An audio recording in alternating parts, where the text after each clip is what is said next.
لا حول ولا قوة إلا بالله العلي العظيم.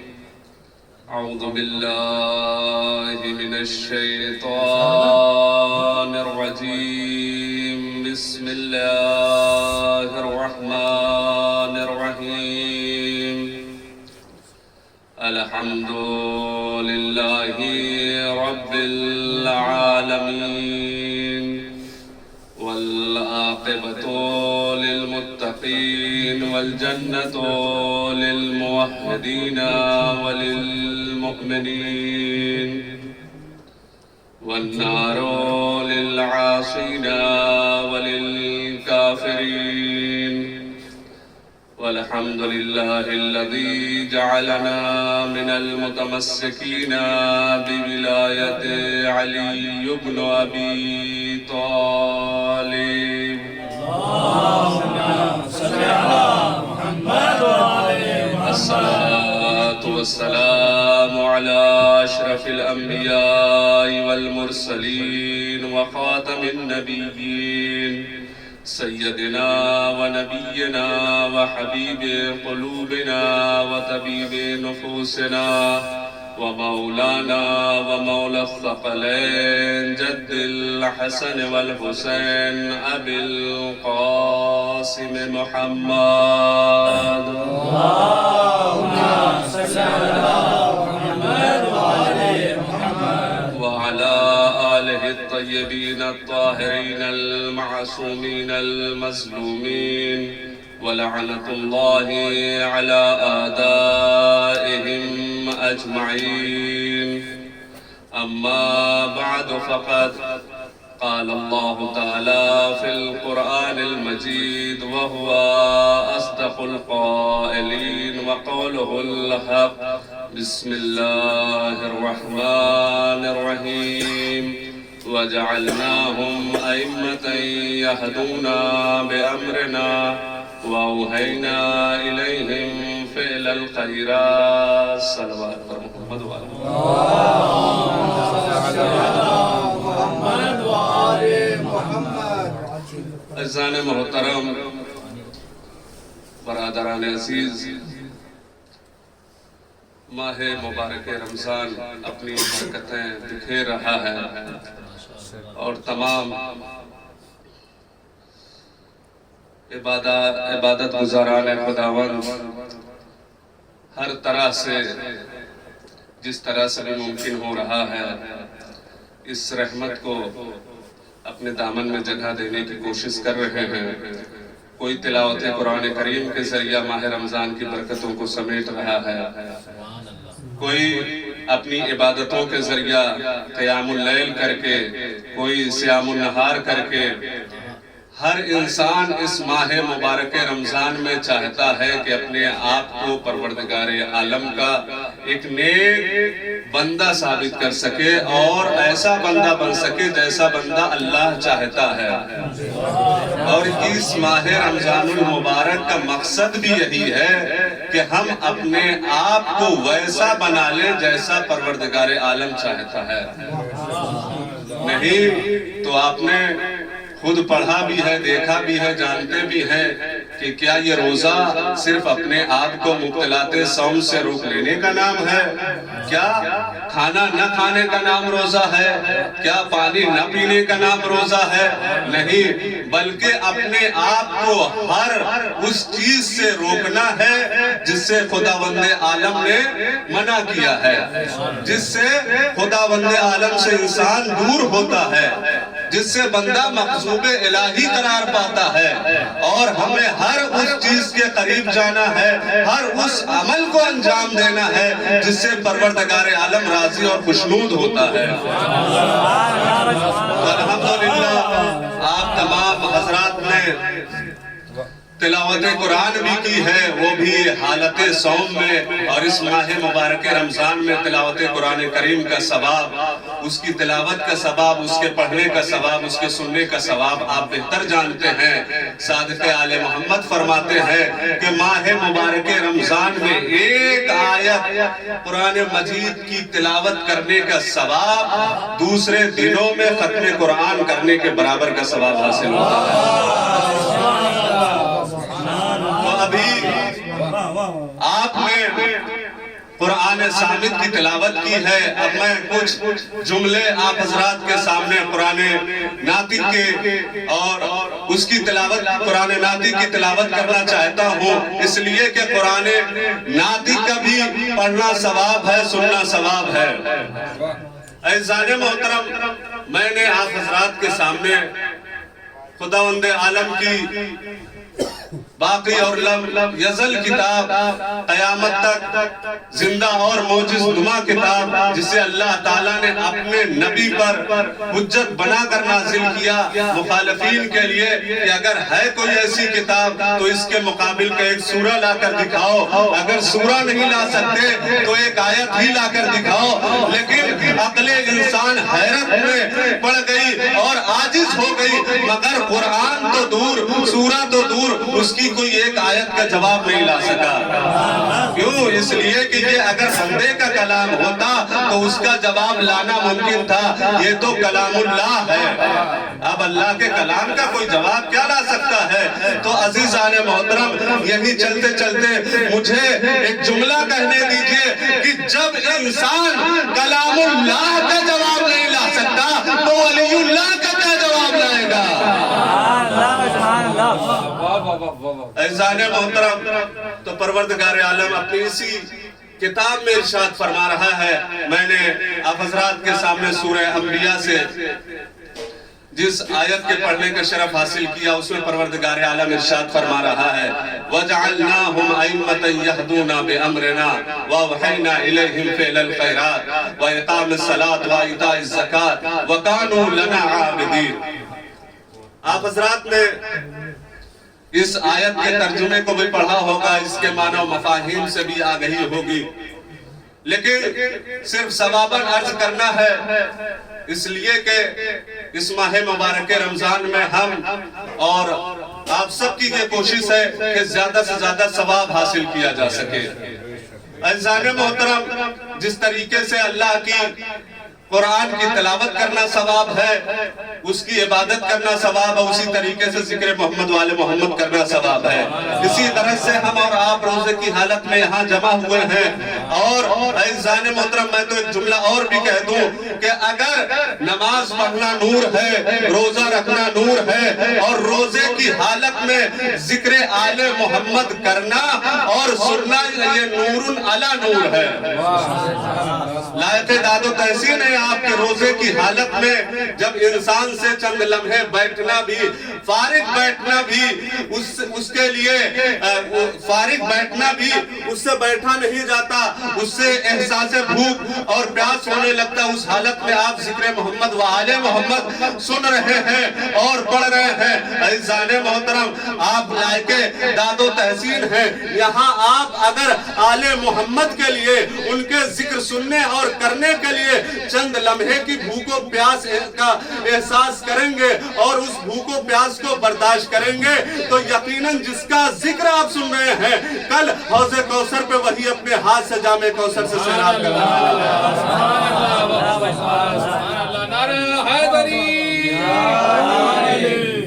تو کیا فرمایا خداوند عالم نے؟ آئیے آیت کی طرف چلتے ہیں، اسی پہ چند جملے، اس کے بعد آپ کی زحمت تمام ہے۔ عزیزان محترم، اس آیت میں پروردگار عالم ائمہ کے قرار دینے کے بارے میں ارشاد فرما رہا ہے کہ ہم نے ائمہ کو کس طرح اور کس کو ائمہ قرار دیا ہے۔ لوگوں کی ہدایت کے لیے جو امام ہوتا ہے وہ کس کی طرف سے ہونا چاہیے؟ آیا من جانب اللہ ہونا چاہیے یا لوگوں کی جانب سے ہونا چاہیے، اور امام کیسا ہو، اس کی کوالٹی کیا ہو، اس کی خصوصیات کیا ہو۔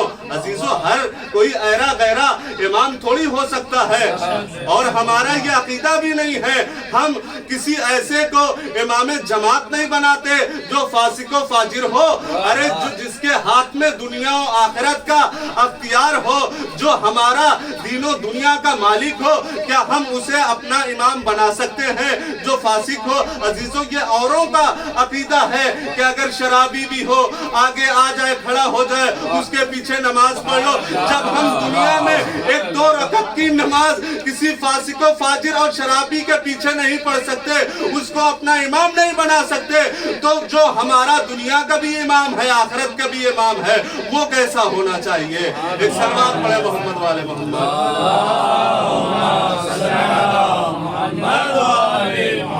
اور ہمارا کام امام بنانا بھی نہیں ہے، اللہ نے بھی بار بار یہی قرآن مجید میں کہا ہے کہ تمہارا کام امام بنانا نہیں ہے، تم ہادی نہیں ہو، بلکہ ہادی بنانا اور ہدایت دینا ہمارا کام ہے۔ کیا کہا قرآن مجید میں خداوند عالم نے؟ اِنَّا عَلَيْنَا لَلْهُدَىٰ وَإِنَّا لَنَا لَلْآخِرَةَ وَالْأُولَىٰ۔ ہدایت کی ذمہ داری بھی ہمارے ہاتھ میں ہے، دنیا و آخرت کا اختیار بھی ہمارے ہاتھ میں ہے۔ اب ہادی کون ہوگا یا ہادی کسے بنایا جائے گا، یہ تمہارا اختیار نہیں ہے، بلکہ ہم ہادی بنائیں گے، ہم بتائیں گے کہ یہ ہادی ہے۔ تمہارا کام ہے ہمارے بنائے ہوئے ہادی کی ہدایت کو قبول کرنا۔ اگر اس کی ہدایت قبول کرو گے تو دنیا بھی نجات یافتہ، دنیا میں بھی نجات یافتہ، آخرت میں بھی نجات یافتہ ہو جاؤ۔ صلوات پڑھیں محمد والے محمد۔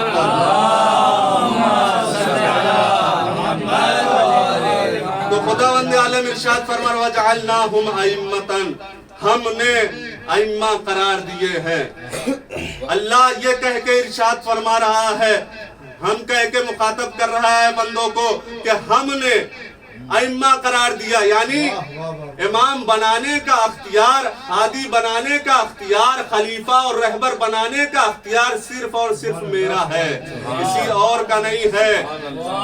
چند لوگوں کے ذریعہ، الیکشن کے ذریعہ کوئی امام نہیں بنایا جا سکتا، اور اگر بنتا بھی ہے تو آپ دیکھتے ہیں، مشاہدہ ہے آپ کا کہ اگر چند لوگوں کے ووٹ سے کسی کو کسی بھی فیلڈ میں اگر اسے امام یا کوئی عہدہ دار بنا دیا جاتا ہے تو چند دن نہیں ہوتے لوگ اس کی امامت سے منحرف ہونے لگتے ہیں اور کہتے ہیں بھائی ہم نے تو تجھے بہت اچھا سمجھ کے اس عہدے کے لیے چنا تھا۔ تو عزیزوں پتا چلا کہ جو اللہ کا چنا ہوا ہوتا ہے اس میں کوئی خطا اور نسیان کی کوئی خطا اور کسی نسیان کی گنجائش نہیں ہوتی، اور جو لوگوں کی طرف سے چنا ہوا ہوتا ہے وہ مکمل خطا کا مجسمہ اور پتلا ہوا کرتا ہے، اور اگر اس سے خطا کا امکان نہیں ہوتا تو آپ دیکھتے ہیں چند روز نہیں گزرتے پرائم منسٹر کو تبدیل کر دیا جاتا ہے، ایم پی کو بدل دیا جاتا ہے۔ کیوں؟ اس لیے کہ یہ لوگوں کے ووٹ سے بنے ہیں۔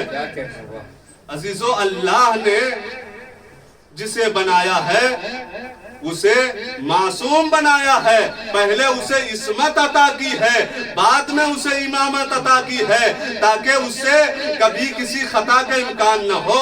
ورنہ جب ہم بارگاہ خداوندی میں جاتے اور اللہ تعالی ہمیں کسی ایسے کی ہدایت قبول کرنے کو کہتا اور ہم اس کی ہدایت قبول کر کے گمراہ ہو جاتے، جہنم چلے جاتے، تو ہم تو عذر بیان کرتے پروردگار آخر ہمیں تو جہنم لے جا رہا ہے، تو نے تو کسی کو ہادی بنایا نہیں۔ تو پروردگار عالم کی بارگاہ میں ہمارا یہ عذر قبول تھا، لہٰذا اللہ تعالیٰ نے انسانوں کو خلق کرنے سے پہلے اس عذر کو ختم کر دیا، کہا کہ پہلے ہم ہادی بنائیں گے بعد میں ہدایت لینے والوں کو۔ وَلِلَّهِ الْحُجَّةُ الْبَالِغَةُ، اللہ کے لیے حجت بالغہ ہے، روز قیامت کسی کے لیے اللہ کے اوپر حجت کرنے کی کسی کے لیے گنجائش نہیں ہوگی، بلکہ اللہ تعالیٰ کی حجت سب پر قائم اور ثابت رہے گی۔ کوئی نہیں کہہ سکتا ہم گمراہ ہو گئے اس لیے کہ ہمارے لیے کوئی امام نہیں تھا۔ اللہ کہے گا کیا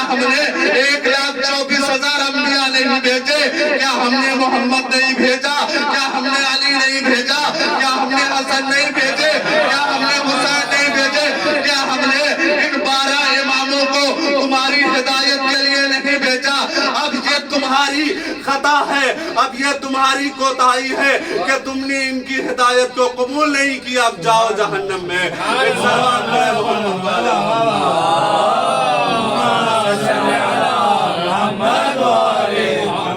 وَجَعَلْنَاهُمْ أَئِمَّةً يَهْدُونَ بِأَمْرِنَا، ہم نے ائمہ قرار دیے جو ہمارے امر سے ہدایت کرتے ہیں۔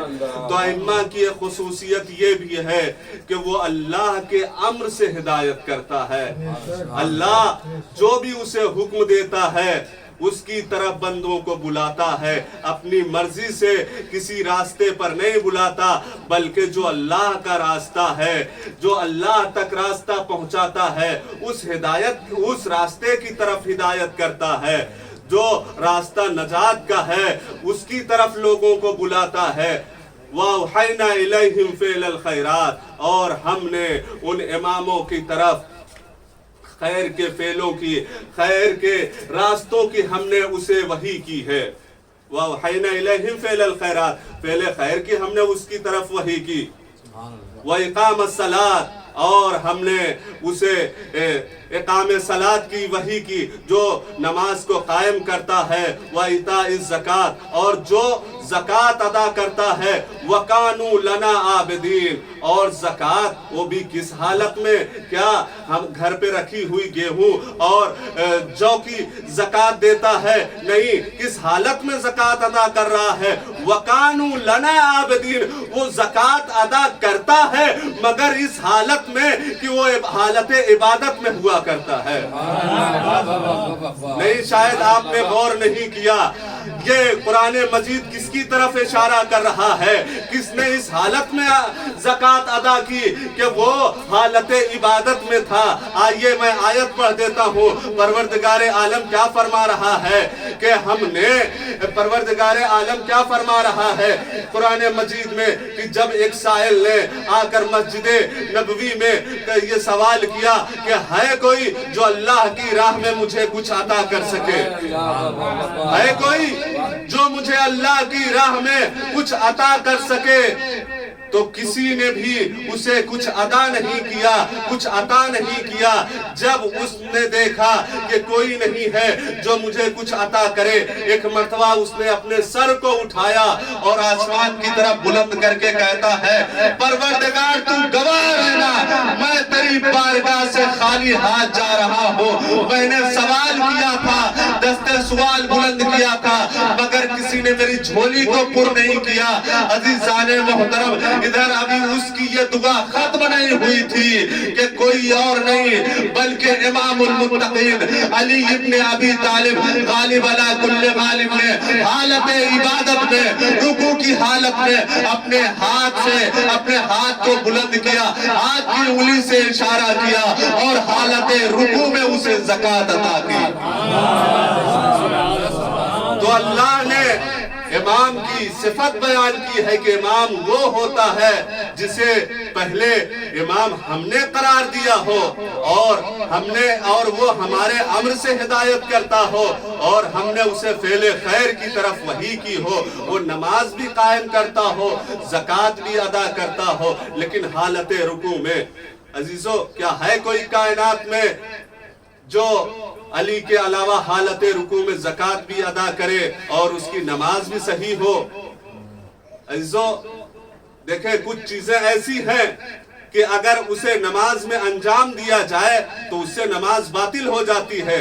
فعل کثیر اگر انسان نماز میں انجام دیتا ہے تو اس سے نماز باطل ہو جایا کرتی ہے۔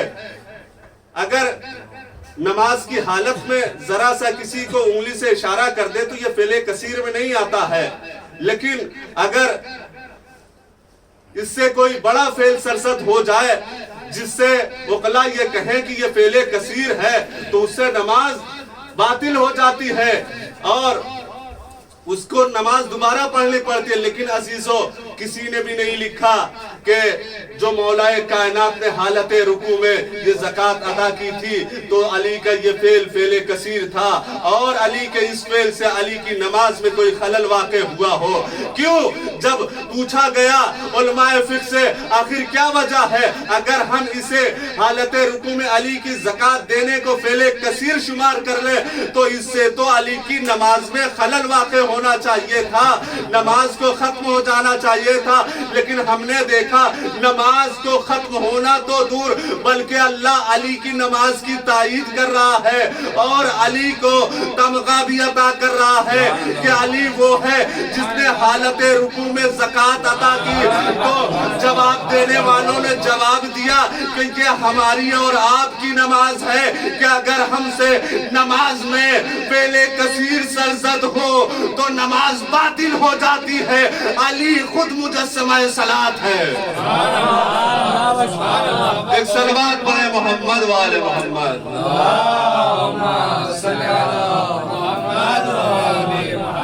تو اللہ تعالیٰ نے فرمایا کہ امام ہم بنائیں گے اور بنایا بھی۔ اب ہماری ذمہ داری ہے کہ ہم امام کسے چنتے ہیں اور کس کی پیروی کرتے ہیں۔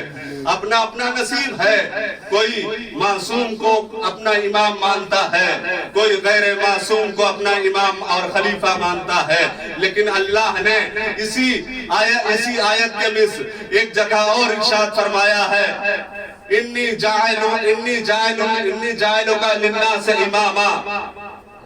اے ابراہیم ہم نے تمہیں لوگوں کا امام قرار دیا ہے۔ کب امام؟ کیا امامت اتنا سستا عہدہ ہے کہ ہر کوئی خلیفہ اور امام بن بیٹھے اور ہم اسے تسلیم کر لیں؟ نہیں عزیزو، جناب ابراہیم کو خلافت اور امامت کب ملی ہے؟ آپ قرآن پڑھتے رہتے ہیں، بہار رمضان قرآن ہے، قرآن کی آیتوں میں آپ غور کریں، تفکر کریں تو آپ کو پتہ چلے گا کہ جناب آدم کو تمام عہدے مل چکے تھے سوائے عہدہ امامت کے۔ یہ عہدہ امامت کب ملا؟ جب اللہ تعالیٰ نے جناب ابراہیم سے امتحان لیا اور جناب ابراہیم اس امتحان میں کامیاب ہو گئے، سرفراز ہو گئے، تب اللہ تعالیٰ نے انہیں یہ عہدہ امامت عطا کیا ہے۔ تو پتہ چلا کہ ہر کسی کو آسانی سے یہ عہدہ امامت نہیں ملتا ہے، پہلے اسے اپنے بیٹے کے گلے پہ چھری رکھنا پڑتی ہے، تب اسے اللہ کہیں جا کے عہدہ امامت عطا کرتا ہے۔ جب جناب ابراہیم اس امتحان میں کامیاب ہو گئے تو آواز قدرت آئی انی جاعلک للناس اماما۔ اور جب جناب آدم کو خلیفہ بنانا ہوا تو اللہ تعالیٰ کیا فرما رہا ہے؟ اللہ تعالیٰ کہہ رہا ہے کہ اے آدم ہم نے تمہیں زمین پر خلیفہ بنایا، انی جاعل فی الارض خلیفہ۔ اے آدم ہم نے تمہیں زمین پر خلیفہ بنایا ہے۔ جیسے ہی اللہ تعالیٰ نے یہ اعلان کیا، فرشتوں نے اعتراض کر دیا، پروردگار کیا تو اسے خلیفہ بنائے گا جو زمین پہ جا کے خونریزیاں کرے، جو زمین پہ جا کے فتنہ و فساد برپا کرے؟ اس لیے کہ فرشتوں کے ذہن میں یہ تھا کہ یہ انسان ہوتا ہی وہ ہے جو فتنہ و فساد اور خونریزیاں کرتا ہے، شاید یہ بھی جا کے زمین پر فتنہ و فساد برپا کرے۔ جب فرشتوں نے اعتراض کیا، اللہ کے اوپر سوال کیا، اللہ کے انتخاب پر اعتراض کیا، تو اللہ تعالیٰ نے کہا کہ انی اعلم ما لا تعلمون، جو میں جانتا ہوں وہ تم نہیں جانتے ہو۔ پروردگار عالم نے فوراً ہی ان سے سوال کیا، ثم عرضهم علی الملائکہ فقال انبئونی باسماء ہؤلاء۔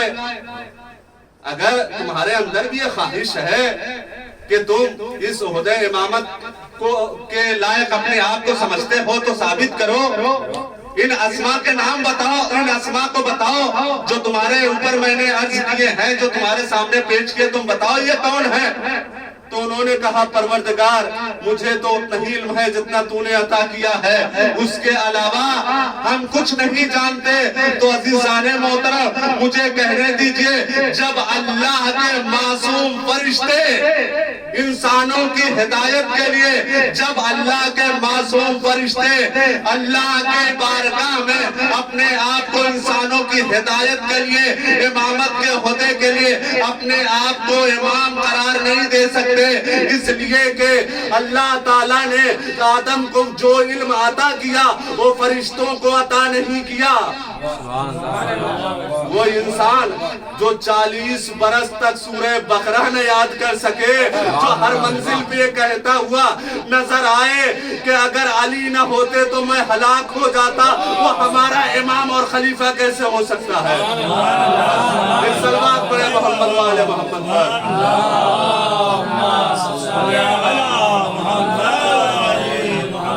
ساری تفصیل کو چھوڑتے ہوئے ساری چیزیں آپ کے ذہن میں، بس ہماری یہ ذمہ داری ہے کہ ہم اپنے اس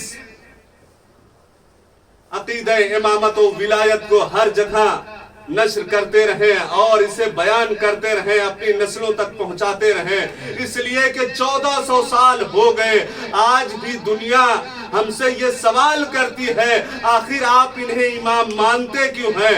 آخر آپ علی کو ولی خدا مانتے کیوں ہیں؟ آخر آپ علی کو خلیفہ رسول مانتے کیوں ہیں؟ ان کی سمجھ میں نہیں آتا کہ ہم نے کوئی علی کو علی کے کہنے سے امام تھوڑی مانا ہے، ان کی یہ سمجھ میں نہیں آتا کہ ہم نے کوئی علی کے کہنے سے علی کو خلیفہ تھوڑی مانا ہے، بلکہ ہم نے علی کو اللہ کے کہنے سے خلیفہ مانا ہے، رسول کے فرمان سے علی کو خلیفہ مانا ہے۔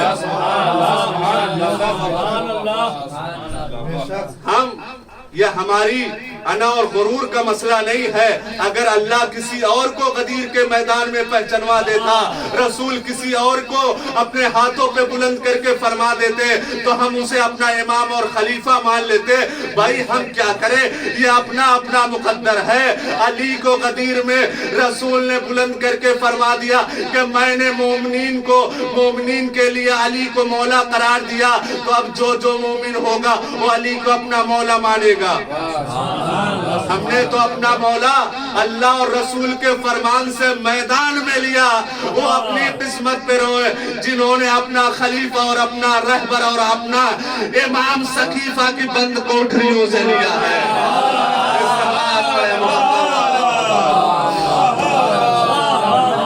اور ہمارا امام ہماری طرف سے بنایا ہوا نہیں ہے، بلکہ ہم اسے امام مانتے ہیں، وہ معصوم بھی ہے اور منصوص من اللہ ہے۔ اللہ نے جسے اپنی طرف سے خلیفہ امام رہبر بنایا ہے، رسول نے جسے جا بجا پہچنوایا ہے کہ دیکھو میرے بعد اگر کسی کے راستے پہ چل کے ہدایت مل سکتی ہے تو وہی ائمہ اطہار ہے۔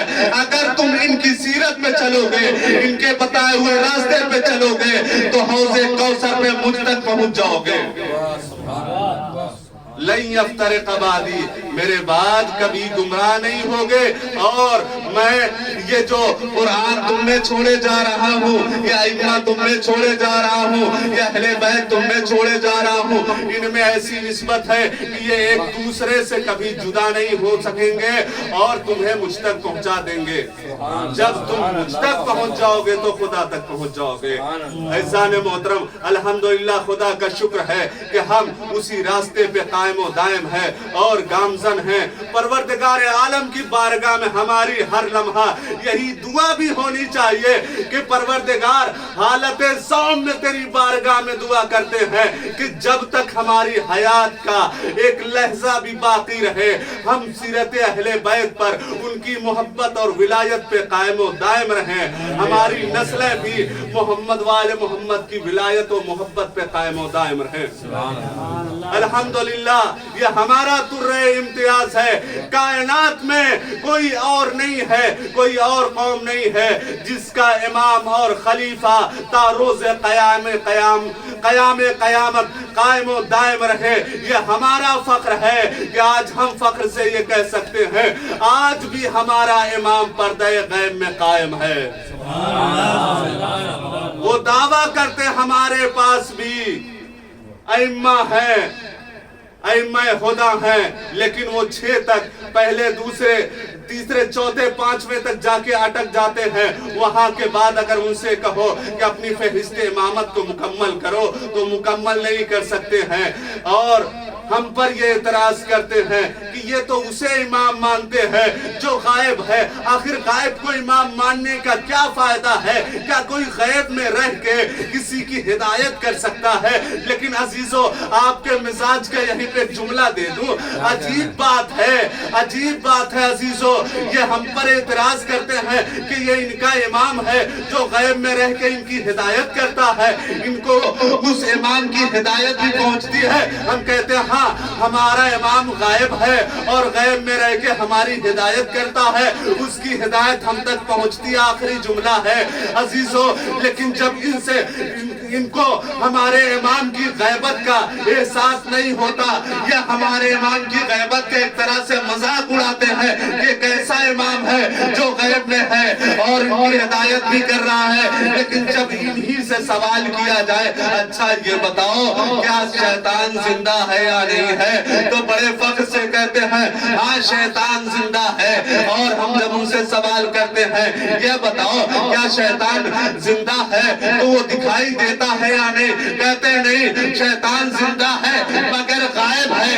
ہم کہتے ہیں یہ بتاؤ کیا غیب میں رہ کر وہ کسی کو بہکا سکتا ہے یا نہیں، کسی کو گمراہ کر سکتا ہے یا نہیں، کہتے ہیں ہاں کوئی نماز نہیں پڑھتا ہے، سوال کیا شیطان نے بہکا دیا، شراب پیتا ہے کیوں پیتے ہو، شیطان نے بہکا دیا، کوئی بھی غلط کام کرتا ہے اس سے سوال کرو، شیطان نے بہکا دیا۔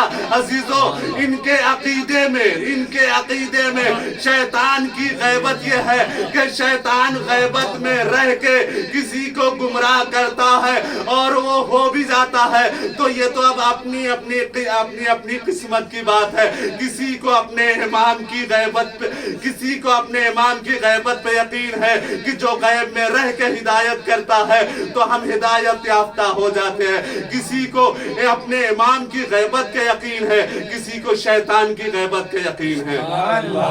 کوئی رحمان کے بنائے ہوئے کو اپنا امام مانتا ہے، کوئی شیطان کو اپنا امام مانتا ہے، اس لیے کہ اللہ نے کہا ہے کہ ہم نے ائمہ ضلال بھی بنائے ہیں، ائمہ ہدا بھی بنائے ہیں، ائمہ ہدایت غیبت میں بھی رہے، وہاں سے ہدایت کا سلسلہ چلتا ہے، اور ادھر ائمہ ضلال بھی وہ بھی گمراہی کا سلسلہ چلا رہا ہے۔ خدا کا شکر ہے کہ ہم ائمہ ہدایت کے دامن سے متمسک ہیں اور تا قیام قیامت اسی پہ قائم و دائم رہے۔ عزیزو، آخر کیا وجہ تھی لوگوں نے ائمہ معصومین سے انحراف کیا، ان سے بغض کیا اور ان سے نفرت کی؟ آخر ان کے سیرت کو کیوں نہیں اپنایا، ان سے محبت کیوں نہیں کی؟ عزیزو، اس کی صرف اور صرف ایک ہی وجہ تھی کہ یہ صاحبان علم و کمالات تھے، علم میں ان سے بڑا کوئی نہیں تھا، کمالات میں ان سے بڑا کوئی نہیں تھا، اتنے کمالات و فضائل تھے ان کے پاس کہ یہ ان سے حسد کرنے لگے، اور حسد کا نتیجہ یہ تھا کہ ایک ایک کر کے ائمہ ہدایت کی شمع کو یہ گل کرنے لگے۔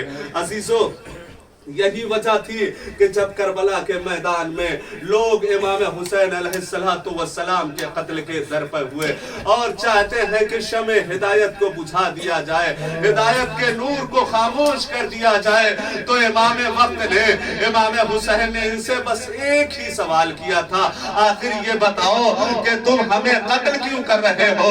کیا ہم نے حلال کو حرام میں تبدیل کیا ہے؟ لوگوں نے یہی جواب دیا کہ نہیں، ہم تمہیں تمہارے بابا کے بغض میں قتل کر رہے ہیں، اس لیے کہ ہمارا امام علی ہے، ایسا با کمال با فضیلت علی ہے کہ کائنات میں اس کی کوئی مثیل و نظیر نہیں ہے۔ عزیزو، علی سے بغض کے نتیجے میں اولاد علی کو قتل کیا گیا۔ عزادارو، ہم روزے سے ہیں، ہمیں یقین ہے چند لمحے کے بعد پانی مل جائے گا، کھانا مل جائے گا، اور الحمدللہ ہم نے سحر بھی کیا ہے، پھر بھی اس وقت ہمیں بھوک اور پیاس کا احساس ہونے لگتا ہے۔ ذرا روزے کی حالت میں، پیاس کی حالت میں کربلا کے ان چھوٹے چھوٹے بچوں کی پیاس اور بھوک کا احساس کرو جو 3 دن سے بھوکے اور پیاسے ہیں، اور انہیں یہ یقین بھی نہیں ہے کہ انہیں قطرے آب ملے گا، اس لیے کہ ان کی جو آس تھی، جو آسرا تھا، وہ غازی قتل ہو گیا۔ عزاداروں، جب کوئی نہ بچا تو ایک مرتبہ آخر میں حسین رخصت آخر کے لیے در خیمہ پہ آ گئے اور آ کر کہتے ہیں السلام علیک یا زینب و یا رقیہ و ام کلثوم، زینب ام کلثوم تم پر بھائی کا آخری سلام ہو۔ عزاداروں، ایک مرتبہ جیسے یہ آواز سیدانیوں کے کانوں میں گئی، ارے سیدانیاں اکٹھا ہو گئی، ایک حلقہ بنا لیا، آواز دی ماں جائے، ہم چاہتے ہیں کہ آپ اس حلقے سے گزر جائے۔ عزاداروں ذرا تصور کرو، آخری وقت ہے، سب کے والی و وارث قتل ہو گئے ہیں، اب وہ بھی جا رہا ہے جو سب کا آخری آسرا تھا۔ ایک مرتبہ حسین اس حلقے سے گزرنے لگے، ارے فروا کی نظر پڑی ہوگی، آواز دیا ہوگا میرے سرتاج، ارے مجھے کس کے سہارے چھوڑے جا رہے ہیں؟ اجرکم اللہ، خدا کوئی غم نہ دے سوائے غم آل محمد کے۔ عزاداروں، ایک ایک بیویوں سے حسین رخصت ہوئے، در خیمہ پہ آئے، چاہتے ہیں حسین کہ اپنی قربانی بارگاہ خداوندی میں پیش کرے۔ عزاداروں، حسین در خیمہ پر آ کر کھڑے ہو گئے، اسپِ باوفا بھی کھڑا ہے، لیکن اب ایک مرتبہ حسین نے داہنے دیکھا، بائیں دیکھا، آگے دیکھا، پیچھے دیکھا، اور ایک مرتبہ سر کو جھکا لیا۔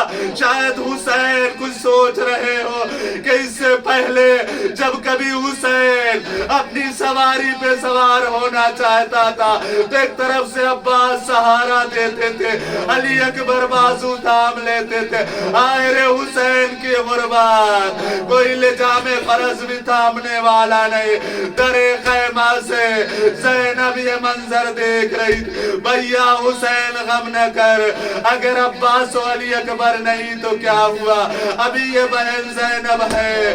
زینب نے لجام فرض کو تھاما، حسین سوار ہو گئے۔ اجرکم اللہ، حسین نے گھوڑے کو اشارہ کیا کہ مقتل میں پہنچا دے، لیکن گھوڑے نے ایک مرتبہ قدم نہ بڑھایا۔ حسین نے دوبارہ اشارہ کیا، قدم نہ بڑھایا۔ اب جب تیسری مرتبہ اشارہ کیا تو ایک مرتبہ اسپِ باوفا اپنے سر کو زمین کی طرف کرتا ہے، پھر حسین کی طرف ایک مرتبہ اشارہ کرتا ہے، مولا ارے میں کیسے اپنے پاؤں کو آگے بڑھاؤں، میرے پاؤں سے، میرے سموں سے آپ کی 4 سالہ بیٹی سکینہ لپٹی ہوئی ہے اور بیان کر رہی ہے، اے میرے بابا کے گھوڑے، میرے بابا کو مقتل میں نہ لے جا، اس لیے کہ صبح سے جو بھی گیا وہ واپس نہیں آئے۔ حسین گھوڑے سے زمین پر آئے، کہا سکینہ ارے تم نے تو رخصت کر دیا تھا، کہا بابا ارے میرا دل چاہتا آخری مرتبہ اپنے سینے پر سلا لو۔ عزاداروں، چلتی ہوئی ریگزار کربلا پر زہرا کا لال لیٹ گیا، سکینہ کو سینے پہ سلایا۔ حسین نے کہا سکینہ آج کے بعد میرے سینے پہ سونے کی ضد نہ کرنا، اے سکینہ اب تیرا بابا مقتل میں جا رہا ہے، تو یتیم ہو جائے گی، یتیمہ کا نام سننا۔